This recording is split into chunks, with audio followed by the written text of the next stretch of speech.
Hey folks, Randy Newberg here with another episode of Leupold's Hunt Talk Radio. This is going to be one of those, we call them bonus episodes. Not going to be real long. Mostly serves as our goal of trying to make sure everybody hunts elk every year and giving people some ideas of how and where. Today we're going to talk about Utah. And the reason we're going to do that is because the Utah deadline is coming up pretty soon. I believe it is March 7th. I'm pretty sure that's when it is. Yeah. March 7th, 11 p.m. Mountain Standard Time. You have to apply online. Utah Division of Wildlife Resources is what you Google to get there. These Hunt Elk Every Year podcasts are brought to you by Go Hunt and their insider service. Go Hunt. If you haven't already, I would suggest you go and look at their insider. All this stuff is right at your fingertips. There's no need to go to a million different websites to find it. It's all right here. Great draw odds, strategy articles. In fact, a lot of my outline for this podcast is going to be the strategy article that Go Hunt puts together about Utah. When you go out there, use promo code Randy, and they're going to give you $50 of free store credit in their gear shop. I think you'll benefit from this. The podcast is also brought to you by Leupold Optics. Go to leupoldoptics.com. Go to orioncoolers.com, and you will be able to use promo code Randy and get 20% off their coolers. Go to onxmaps.com, use promo code Randy, get 20% off all their app products. So, with that, let's talk about Utah elk. We talk about short-term, mid-term, and long-term strategies. I would say that Utah is a long-term strategy. If you get really, really lucky, maybe you will luck out and you'll draw a tag before you're old. So when I say this, every state you have to budget some time and money to each state, and then you kind of have to prioritize where it fits in your time budget or your financial budget. And unfortunately for Utah, just how long it takes to eventually feel like you're in the running is expensive and is time consuming. First of all, you have to buy a non-resident license. That's going to cost you $65. And then if you do apply, it's going to, well, why else would you buy a license if you didn't apply? It's going to cost you $10 per species as your application fee. And with elk, if you apply for one of their limited entry elk hunts, it's going to cost you $800 on top of that. So you start thinking about the fact that, all right, I'm going to have this investment in an upfront license and at least $10 for an elk application. And if you do decide to apply in Utah, you may as well buy $10 raffle tickets for all the other species, because here's why. I'm going to try to explain how the draw system works in Utah. We did a YouTube video on this, so hopefully the YouTube video will help out a little bit if you go and watch that. But Utah takes all of their limited entry tags, and us non-residents are applying for our own pool of tags. So it's not like we're competing against residents for these tags. So they take 10% or plus minus, a very small percentage. As a general rule, 10% go in a drawing for the non-residents. And then there's two parts to the Utah drawing, kind of like Arizona. They have a first phase of the draw where half of the permits are issued to the applicants with the most points. And then a second part of the draw is where the other half of the permits are allocated based on a true bonus point system. So let's kind of walk through how that works. And so I'm going to use 5 non-resident permits for a hunt. And the reason I'm doing that is so it'll answer your question about what happens in an odd number. Well, half of 5 is 2.5, so you can't give a half permit in each part of the draw. So what Utah does is 2 of the permits go in the first part of the draw and are awarded based on the highest number of points. The other 3 of those 5 go to the second part of the draw, and those are awarded based on pretty much some call it a random bonus point system. I don't know if random bonus point makes sense. It's a bit of an oxymoron to say that, but it's on a bonus point system. So everybody goes into the first part of the draw, and let's say that you have 20 points and I have 4 points. Well, in that first part of the draw, your 20 points is going to get you a tag before anyone with less than 20 points. So let's say that there are 3 people who have 20 points, but there's only 2 tags allocated to that part of the draw. So 2 of those 3 people at 20 points are going to draw a tag. One person's going to be the unlucky applicant who doesn't draw. And everyone other than the 2 folks who drew at the very top of the point pile in this first part of the draw, everyone else is going to go over to the next part of the draw. And the next part of the draw is where the remaining 3 tags will be allocated based on a bonus point system. So if you have 1 point, your odds aren't nearly as good as somebody who has 20 points or 12 points or 8 points or whatever. So that's the drill. That's kind of the overview of how Utah's draw system works. Now, I'm just talking about the limited entry tags here. Utah has over-the-counter tags. They have some spike-only tags. And a lot of people will reach out to me and say, hey, why is it that you never talk about Utah's over-the-counter tags or Utah's spike-only tags? And the reason I don't is if you're going to go do an over-the-counter hunt, then I think that you're probably going to have a better hunt in Idaho, Montana, or Colorado. And even though the Wyoming general tag is not over-the-counter for non-residents, it's still pretty easy to draw.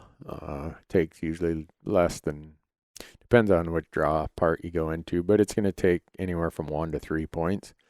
So that's why in this discussion and most of what I do, I don't spend a lot of time on Utah's over-the-counter hunt opportunities. It's hard to, hard to justify that when a lot of you would probably be driving from the Midwest and you'd be driving through Colorado, or maybe you're coming from the Northwest and you'd be driving through Idaho. I have a hard time telling you to drive through those states when those states have what I think is a better over-the-counter hunt than Utah. So with that, Utah, there is there's no value in doing group applications for elk. In fact, I don't even know if they allow it for elk. I think they do, but it really very few of their hunts have enough tags that it's going to do you any good. Because if you were to somehow get your lucky number pulled and say there's 2 of you on a party application and there was only 1 tag left, you guys would get booted. So I can't remember. I'm pretty sure you can do a group application, but I've never done it because it hurts you more than it helps you.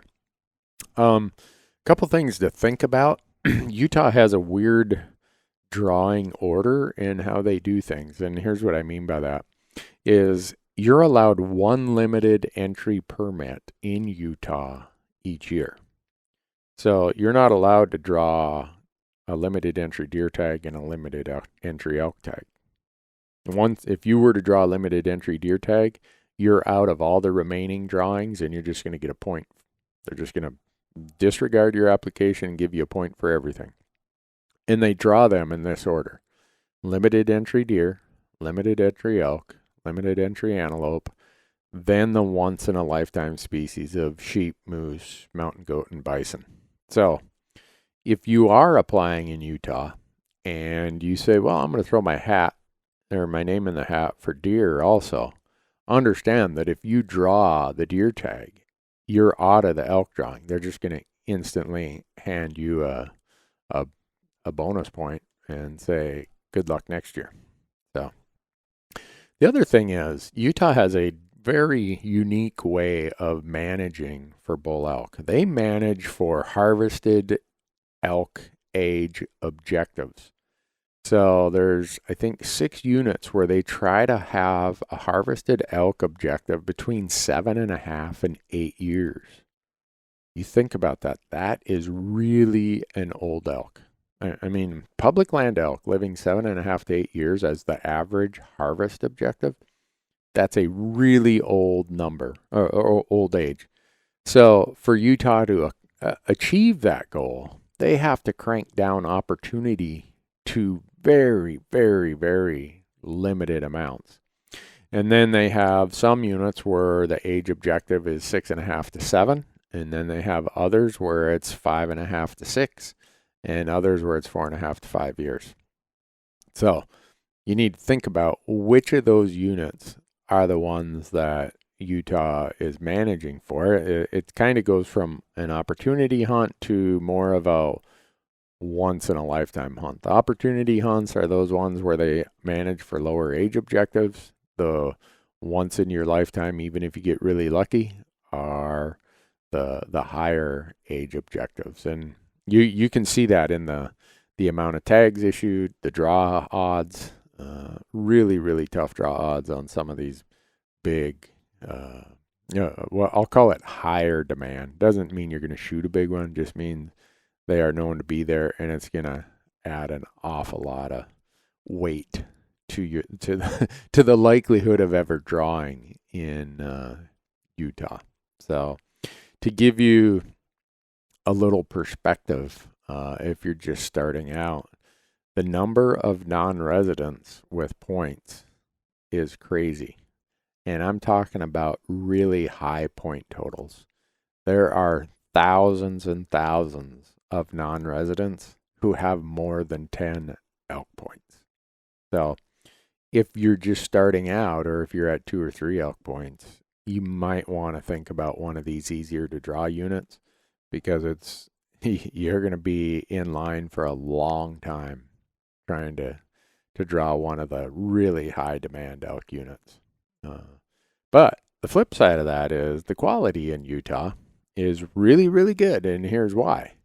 The the rifle seasons start in the peak of the rut. And I know some of you are like, what? What do you mean peak of the rut? Yeah. The rifle seasons in Utah start this year September 14th and run through September 22nd. Well, when you have that level of vulnerability to elk and you're out there hunting them with a rifle, you can imagine what the harvest rates are. And you can also imagine that if they gave more tags, the exploitation of those older age classes would be very, very high. So that's why if you draw one of the rifle tags, it can be an extremely high quality hunt in Utah.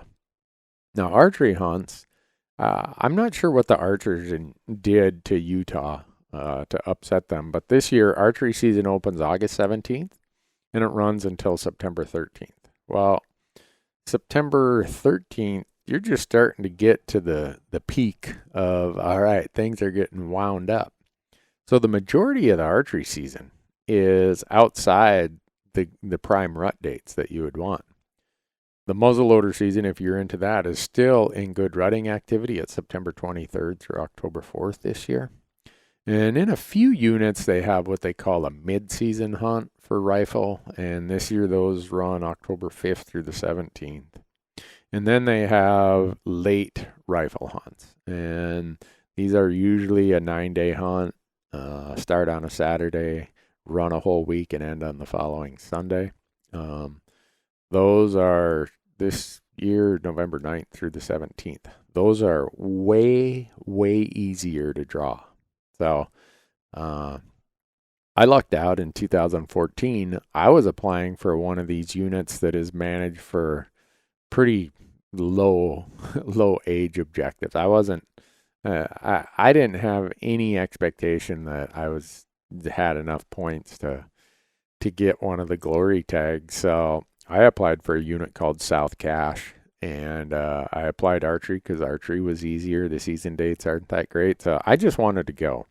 And Utah has a thing where you can turn your tag back by a certain date. And if so, they call up the next person in line based on the drawing list.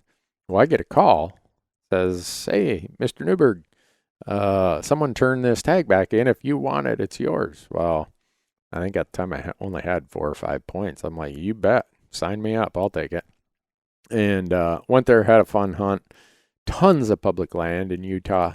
And even on the archery hunts, they give away so few tags that the quality of the experience is really, really fun. You are not running into a lot of people. And it just, I don't know, I had to leave the hunt early, unfortunately. My wife had an emergency surgery that caused me to miss the last 3 days of the hunt.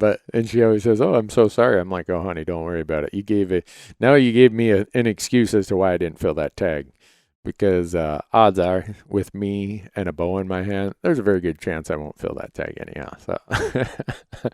So, but there's just those things that I'm giving you the overview here, and I think these are the important pieces that you need to know when you're applying in Utah, or if you're going to put it on your list. And hopefully, the way I've explained this system, you realize that Utah really is not going to be one of those short-term or even mid-term strategies unless you get really lucky, using the example of myself, where with 4 or 5 points in that second part of the draw, I must have been assigned some really lucky random number because I got a call that said, "Hey, you get this tag," because someone turned it back in.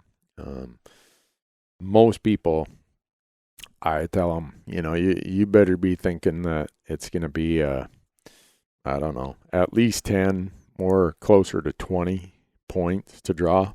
My son Matthew right now is sitting on 15 or 16 points in Utah, and I put his point totals in as a non-resident out there on the go hunt drawing odds. And any of those units that they manage for those older age classes, even with 16 points, his draw odds are usually 2% or less. Now you get to some of the units that they manage for 5.5 to 6 or 6.5 to 7, and now he's in the running for some of those on the late rifle hunts. Still, the early rifle hunts, he's got a ways to go before he's going to get a chance to do any of those. And I throw that out there just so that you're realistic in your mindset of what you're in for when you decide to jump into Utah and start applying.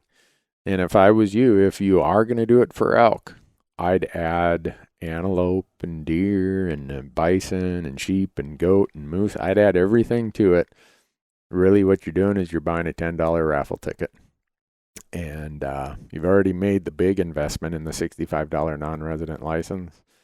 If you can, why not just add a little bit more, and maybe you'll be one of the lucky ones like I was last year. I lucked out and I drew an archery bison tag here in Utah. So I'm hoping that this gives you some ideas of Utah. I'm not going to spend this podcast going into everything.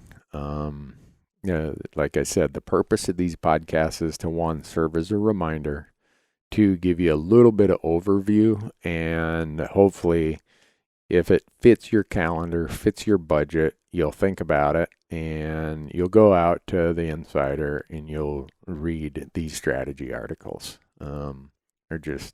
There's so much information out there that I can't even explain it all in a podcast because of how many little nuances there are. A few other quick things is, if you're born after December 31st of 65, in other words, if your birth date is 66 or later, you have to show proof of a hunter education course. You have to, if you're going to apply to hunt in Utah, you must be 12 years old. This is for the kids, by December 31st, 2019. Your hunting license is valid for 365 days. So it's not a calendar year. It's 365 days from the year that you buy it. So a lot of people, what they do is they buy it close to the deadline, and then they can use it again when they apply the next year by applying a little bit earlier. So they buy it, let's say the deadline this year's March 7th, they buy it March 1st. Now that license runs until February 28th. Well, next year's leap year, February 29th of next year. So they then do their Utah application in late February next year to be able to get 2 applications off 1 license investment. So you can purchase just a bonus point. If you miss the deadline, you have until March 21st to actually purchase your point. Or if you need to withdraw your application, I think that's the same date. And usually in Utah, the deadline or the result dates, they always say May 30th or 31st. They always say somewhere in late May. Usually credit cards get hit somewhere between the 12th and 15th. So if your credit card gets hit, you look at the amount, match it up, and say, oh, this is what I drew or what I think I drew. And then you just got to wait till the actual results come out to see what you actually did draw. Let's see. There's a waiting period for elk of 5 years. So I drew in 2014. Right now, this year, I'm still on the wait list. Next year, I'll be able to get off the wait list. Since I'll be starting back at 0, I'll be honest with you, I've got some consideration of whether or not I'll even jump back in. Not sure. I might not. I don't know. But so tons of public land in Utah. Amazing quality of a hunt, no matter which tag you draw.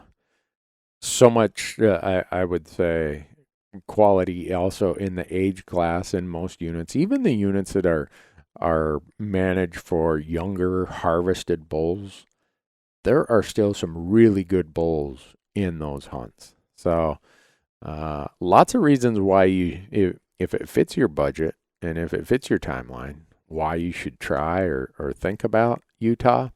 But when I go through my ranking of states, we can argue all we want about what should be your top state based on how your budget is. But if you're starting to get, all right, I've been applying and building points in Arizona and Wyoming and Colorado, and I throw my name in the hat in New Mexico, and now we're kind of getting to the states of Utah and Nevada. I would probably put Utah down at it, and I don't mean this in a bad way. I just mean as you're prioritizing budgets, Utah would probably be the last place if I was new at this that I would start spending my money. If I had to make decisions, I would say that Utah probably will be the final state that I end up jumping into.